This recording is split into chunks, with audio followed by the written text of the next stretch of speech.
Welcome back sa ating YouTube channel mga katropa. Usapang business dito pa rin sa negosyo ng pagbababoyan. So babuyang walang amoy mga katrops, tingnan natin, silipin natin yung mga bagong alagang baboy na nandito sa babuyang walang amoy. Tara, let's go!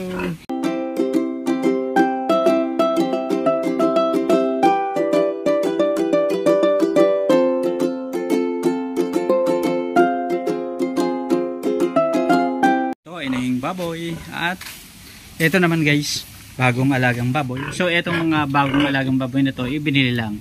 So yung nakaraan guys, medyo bumagsak yung presyo. At dahil bumagsak yung presyo, mabuti. At yung naibenta ng mga baboy, galing din dito sa farm na to. Itong baboy na to guys, ang istorya nito, ibinili sa mga katropa. At ito nga ay nabili ng 2,500 pesos per head. Yung mga piglets na katulad nito. So maganda bang presyohan yun? Yes, magandang maganda.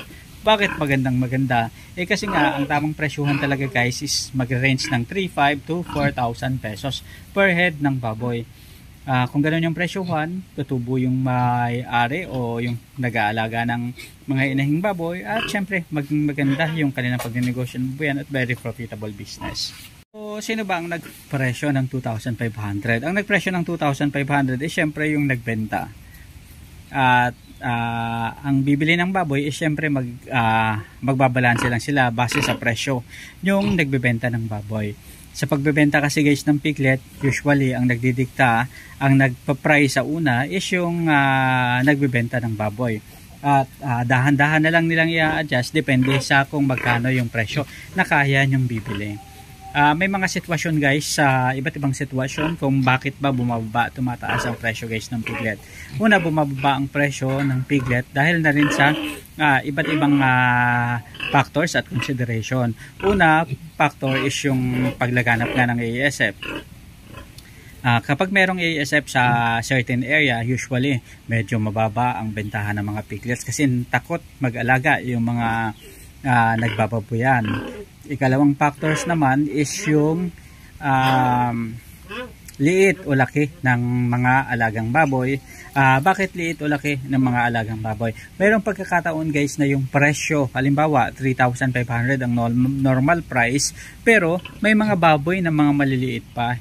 Halimbawa, 10 ang anak ng baboy, 5 doon mga malalaki o 70% doon mga malalaki at the rest is maliliit. Yung mga natitirang mga maliliit, usually mas mababa na ang presyo na binibenta yung mga piglets na katulad yon. So repricing na ang tawag doon. Isa rin sa mga consideration is yung ano ba yung lahi na pinagmulan na itong mga alagang baboy. So usually kung maganda talaga yung mga lahi, makakatulong yan para maging maganda at maging balanse ang presyo ng mga piglets. Pero kung normal lang, yung mga chapsoy na pangkaraniwan is normal din ang price rate ng mga piglets na binebenta. Ikaapat na factor is yung saan ba nanggaling, sa farm ba o sa backyard hog raiser. Kasi kung sa farm, medyo mataas ang presyo niyan guys. Pero kung mga backyard hog raiser galing, is ayos na rin. Meron kasi rin mga backyard hog raiser na magaling rin naman talaga sila sa pag-aalaga ng baboy, kaya nakakapag-develop sila ng magagandang lahi na rin at naaayos nila yung mga lahi sa kanilang mga baboyan. So eto guys, halos ilang days pa lang ito dito sa baboyan na to, pero bigla na silang lumobon. Yung pagkuha kasi guys nito, dahil 2,500, ito yung mga natira na mga luma na natira dun sa mga anak ng piglets, anak na piglets yung alagang baboy dun sa kabilang farm sa mga katropa. At ito nga ay pinesyohan ng katropa na 2,500 dahil ito ay mga maliliit pa. Pero in the matter of few days lang dito sa baboyan na to, talagang nakita natin na mabilis yung kanilang paglobo. Ano ba yung feeds na ginagamit dito? Ang feeds na ginagamit dito mga katropa is yung company ng Complete. Ito yung tinatawag na Target. Ito yung mas premium kaysa sa dun sa Complete. Yung Target na feeds is okay naman siya na gamitin at halos sumasabay na dun sa level ng mga Uno, ng mga Pigrolac at ng mga Feeds Pro. Basta tama lang yung pag-aalaga at saka maganda yung sistema sa inyong baboyan, is makukuha nyo rin yung tamang target. Usually sa mga previous na pag-aalaga is yun na rin yung feeds na ginagamit dito. By the way guys, may katropa tayo na taga Emmanuel Feed, so nakausap natin recently. tingnan natin kung ano yung pwede natin naging sistema sa kanila. Baka pwede tayong makipag-tie up sa kanila at makita natin kung ano ba yung epekto ng Emmanuel feeds naman sa mga baboy na katulad nito. So silipin natin sa mga susunod natin na vlogs kung paano ba yung sistema naman sa pagpapalaki ng baboy using Emmanuel feeds, guys. So eto guys, pre-starter kapag ganitong age group. Sa pre-starter kasi importante na binibigyan natin ng pre-starter feeds ang ating mga alagang baboy para at least maging malakas, masigla at malusog sila. Dito sa panahon na to makikita natin yung paglobo, paglaki ng baboy at nakikita natin yung development and growth sa kanilang mga pangangatawan. Makakatulong rin ito para maging maganda at malakas ang mga baboy na alaga. Dito sa farm na to, at ito naman yung ayan.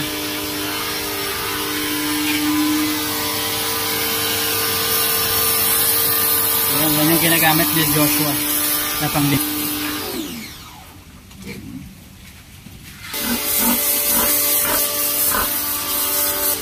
Biniwisik niya lang yung tanggal ka agad yung dumi ng baboy kapag ganyan. So nakita niyo naman.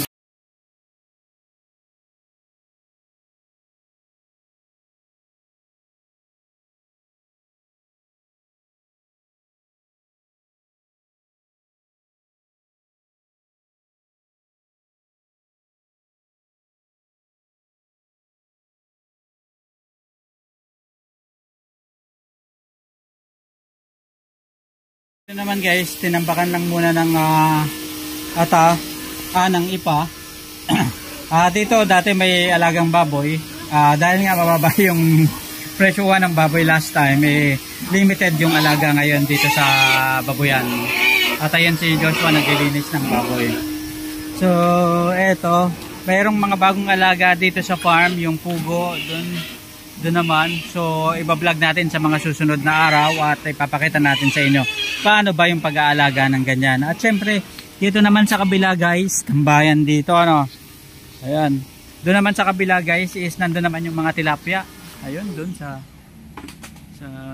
palaisdaan. Ito guys, tanong, okay lang ba na mabasa yung mga piglets? Yes. Ano Joshua? Binabasa mo ba yung mga piglets? Hello, gano'n?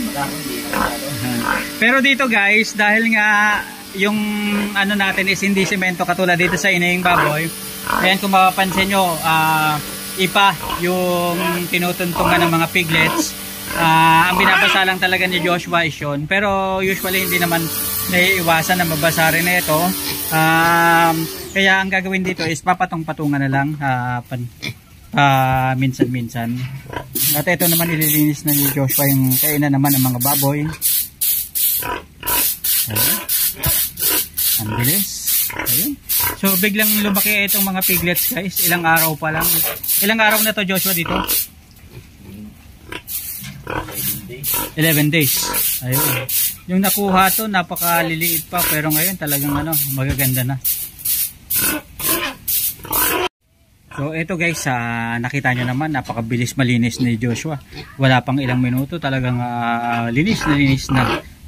Ganun guys yung ka-effective itong itong ginagamit niya na panglinis. At ito naman, maganda rin nasasanay guys yung mga piglets na katulad nito para hindi sila ma-stress. Kung maglilinis kayo is nyo para at least hindi ma-stress yung mga alaga nyong baboy. Kasi kung dadahan-dahanan nyo at pahapyawan nyo sila, tatalon-talon nyo, lulundag-lundag, maaari pang mapalian yung mga alaga nyong baboy. Pero kung pinapakita nyo sa kanila na talagang ang purpose na itong ginagamit na to is panlinis lang, okay yun. Later on, masasanay din sila at maiintindihan nila na panlinis lang talaga yung sprayer na yun. Yung pagkakaroon guys ng maraming mga kaibigan, mga katropa na magbababoy, makakatulong sa atin para at least makatipid tayo sa pagbili ng mga piglets in the future. Pero wag natin rin sanayin na mababa yung presyo ng pagbili natin. Kumbaga parang consideration lang yun dahil magkakatropa at syempre nagtutulungan. Pero later on, kapag nagkaroon na kayo ng mga alagang baboy, marirealize nyo kung ano ba yung tamang presyuhan at kung paano nyo ba dapat presyuhan yung inyong mga alagang baboy. Kaya sa pag-aalaga ng baboy, dapat laylo lang. Step by step, cool, relax.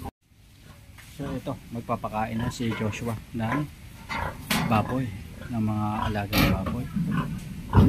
So ang ganda ng lalagyan ni Joshua ng ng feeds.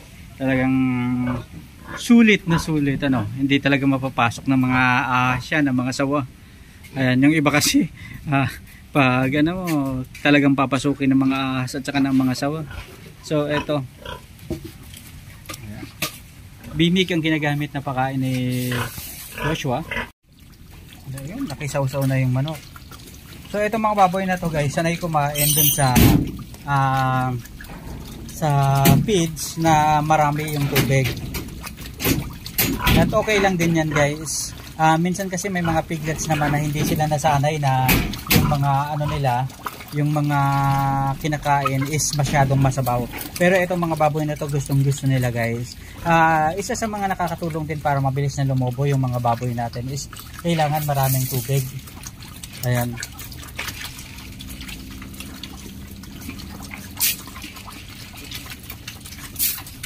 Ito nga talagang kasi kapag maraming tubig mabubundat yung kanilang mga tiyan at syempre bibilis na lulobo yung mga alaga nating baboy. Ang sarap tingnan guys, nakakatuwang tingnan kapag yung mga baboy is lumulobo kaagad, lalong-lalo na dun sa mga namumuhunan at nag-aalaga ng baboy. Yun yung gustong-gusto nilang makita sa kanilang mga alaga. Dito Joshua, ilan yung babae? Isa, tapos dalawang lalaki.